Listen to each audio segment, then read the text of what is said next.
السلام علیکم سر جی وعلیکم السلام۔ سر جی، امام برحق کیا ہے؟ امام برحق مرشد، لیڈر، رہنما، یہ انسانی ہدایت کے لیے بنیادی رول ادا کرتے ہیں، اور ان کا انتخاب بہت زیادہ بصیرت کا متحمل ہے۔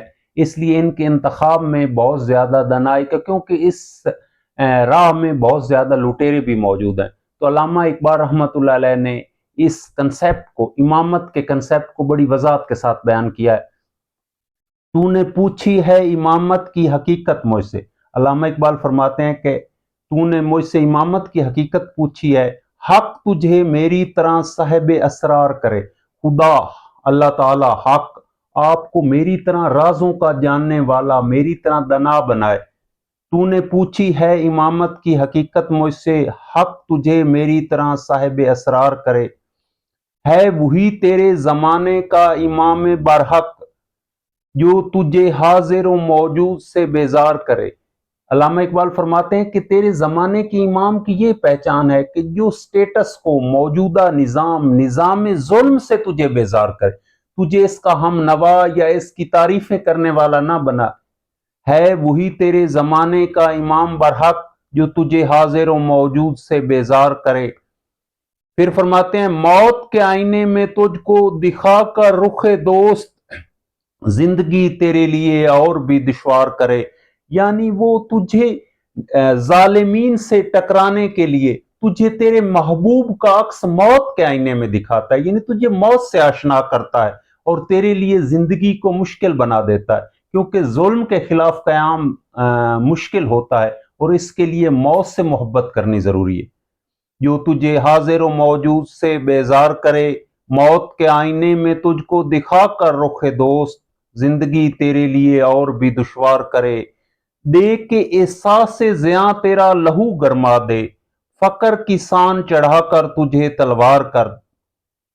علامہ اقبال فرماتے ہیں کہ جو تجھے احساس زیاں دے کہ تو کتنا نقصان کر چکا ہے، یہ فیلنگ دے کر آپ کے لہو کو گرمائے، اور فقر کی سان چڑھا کر، سان ہوتا ہے جس پر تلوار کو تیز دیا ہے، یعنی آپ کو عالم غربت میں مبتلا کرے، کیونکہ سرمایہ دار کبھی بھی نظام ظلم کے خلاف بات نہیں کر سکتے۔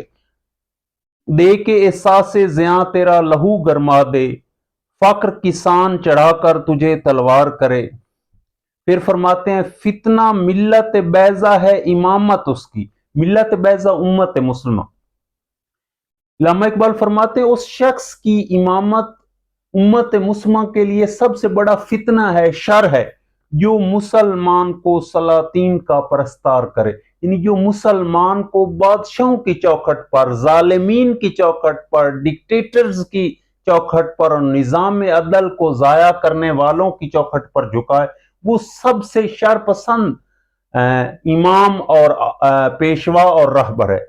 اور آج میں آپ کو ایک قیمتی بات بتانے چلا ہوں، اور وہ قیمتی بات یہ ہے کہ پاک پیغمبر صلی اللہ علیہ وآلہ وسلم نے اپنے 13 سال نبوت کے نظام ظلم کے خلاف بات کی ہے، اور تمام عبادات و دیگر معاملات کو نیچے رکھا ہے، یعنی اس وقت یہ نہیں تھی، سب سے پہلے نظام ظلم کے، اور اللہ تعالیٰ نے سب سے زیادہ لعنت طاغوت پر کی، جبکہ ہمارے مذہبی پیشواؤں نے ہمیں دیگر امور کی طرف متوجہ کر دیا اور نظام عدل کے قیام سے ہمیں دور کر دیا۔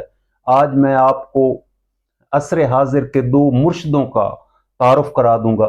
دونوں گمنام ہیں، دونوں انتہائی غریب ہیں، اور شکلوں سے آپ کو انتہائی پسماندہ اور بیکورڈ لگیں گے، لیکن یہ دونوں شخصیات، ایک کا نام ہے بشارت چودھری، شکل سے آپ کو انتہائی پسماندہ لگیں گے، لیکن یہ انتہائی پڑھے لکھے نوجوان ہیں اور دیار غیر میں اس وقت چرواہے کا کام کر رہے ہیں۔ اور دوسرے افکار علوی ہیں۔ افکار علوی کو خدا نے کمال کا تخیل دیا ہے، اور اکثر ظالمین کی قید و بند کی صحبتوں میں مبتلا رہتے ہیں۔ آپ براہ راست ان کو سنیے گا۔ Thanks very much. مرشد خاموش رہ کے پریشان نہ کیجیے، مرشد میں رونا روتے ہوئے اندھا ہو گیا، اور آپ ہیں کہ آپ کو احساس تک نہیں۔ صبر کیجیے، صبر کا پھل میٹھا ہوتا ہے۔